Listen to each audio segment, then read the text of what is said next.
Chapter 27. And when it was determined that we should sail into Italy, they delivered Paul and certain other prisoners unto one named Julius, a centurion of Augustus's band.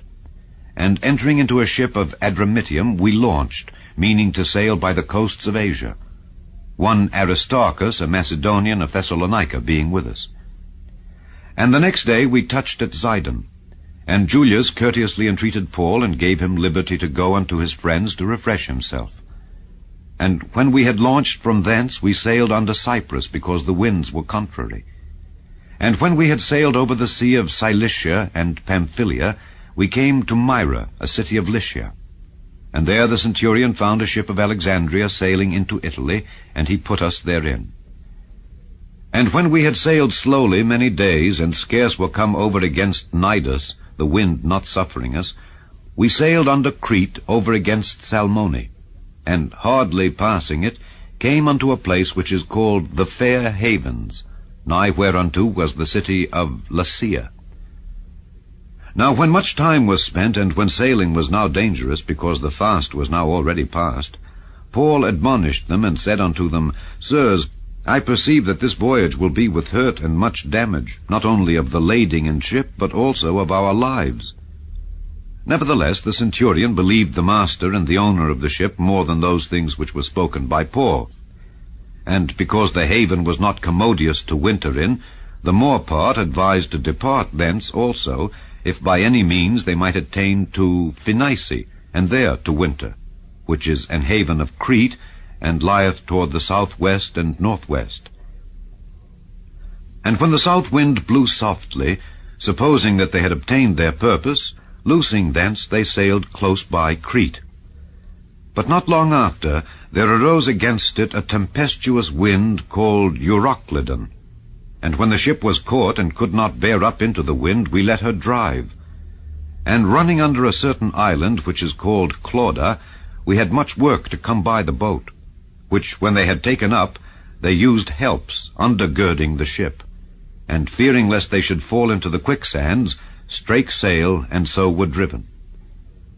And we being exceedingly tossed with a tempest, the next day they lightened the ship. And the third day we cast out with our own hands the tackling of the ship. And when neither sun nor stars in many days appeared, and no small tempest lay on us, all hope that we should be saved was then taken away.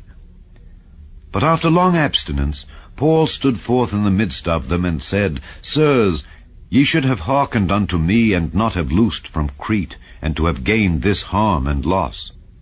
And now I exhort you to be of good cheer, for there shall be no loss of any man's life among you, but of the ship. For there stood by me this night the angel of God, whose I am, and whom I serve, saying, Fear not, Paul, thou must be brought before Caesar, and lo, God hath given thee all them that sail with thee. Wherefore, sirs, be of good cheer, for I believe God, that it shall be even as it was told me. Howbeit, we must be cast upon a certain island. But when the 14th night was come, as we were driven up and down in Adria, about midnight the shipmen deemed that they drew near to some country, and sounded, and found it 20 fathoms. And when they had gone a little further, they sounded again, and found it 15 fathoms. Then, fearing lest we should have fallen upon rocks, they cast 4 anchors out of the stern, and wished for the day. And as the shipmen were about to flee out of the ship, when they had let down the boat into the sea, under colour as though they would have cast anchors out of the foreship, Paul said to the centurion and to the soldiers, Except these abide in the ship, ye cannot be saved. Then the soldiers cut off the ropes of the boat, and let her fall off. And while the day was coming on, Paul besought them all to take meat, saying, This day is the 14th day that ye have tarried and continued fasting, having taken nothing. Wherefore I pray you to take some meat, for this is for your health, for there shall not an hair fall from the head of any of you. And when he had thus spoken, he took bread, and gave thanks to God in presence of them all. And when he had broken it, he began to eat. Then were they all of good cheer, and they also took some meat. and we were in all in the ship 260 souls. And when they had eaten enough, they lightened the ship, and cast out the wheat into the sea.